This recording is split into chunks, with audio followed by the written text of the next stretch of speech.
Yeah. Yeah, I know you, you know me. Y'all know not to mess with Mr. B. And a knick-knack, paddywhack, where's your uniform? You ain't got it on, well you gotta go home. What time is it? The time is now. It's time to shine at 109. What time is it? The time is now. It's time to shine at 109. How do I incorporate hip-hop in education at 109? Well, that I've always used hip hop, always, and not just at IS 109. Even when I was a guidance counselor, I ran a hip hop mental health group, with students, and we rhymed about, good touches, bad touches, appropriate behavior, inappropriate behavior, and even when I was in elementary school, to this date, there's a rap song that I wrote that became the school alma mater that they actually still sing at the school that I went to. So very early on, I was incorporating hip hop into education, not knowing that I would one day become a principal and deal with it on a much grander scale. You said you like the way we do it right here. Right here. No fat farm, no rockaware. Over here. You said you like the way we do it right here. Right here. No fat farm, no rockaware. But I grew up in what's called the golden era of hip hop.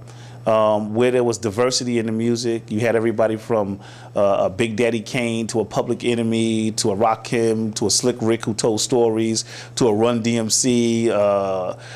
So there was such a diversity in terms of styles, and there wasn't just one specific message.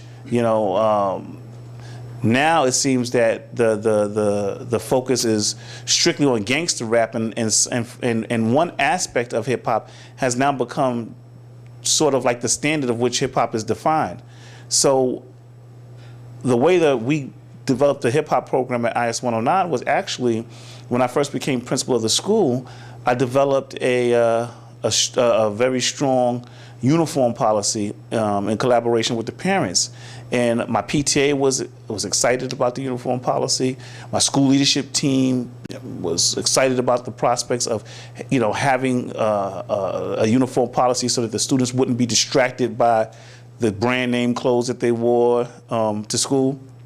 But of course, the students were not excited and were actually upset. And they approached me. And they said, Mr. Blake, we don't want to wear these uniforms, because I had color coordinated it. If you were in 6th grade, you wore yellow and blue. If you were in 7th grade, you wore white and blue. If you were in 8th grade, you wore light blue and blue. And then each grade had their floor. Each grade had their entrances. Each grade had their exits. And that was to really send a message to the students that when you come back to the school under my leadership, you're coming into a very different place. Now he claimed king, she claimed queen. It's okay, I'm about to end their reign. You don't understand, man, well let me explain. In this school, it's only shoes, no jeans. That's how it is. You could ask kids.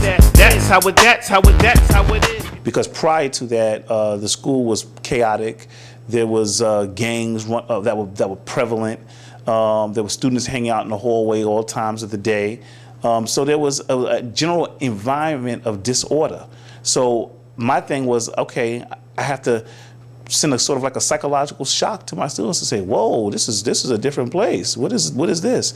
And so we spent that summer mailing out letters to all the parents, telling them what color their child's uniform would be, and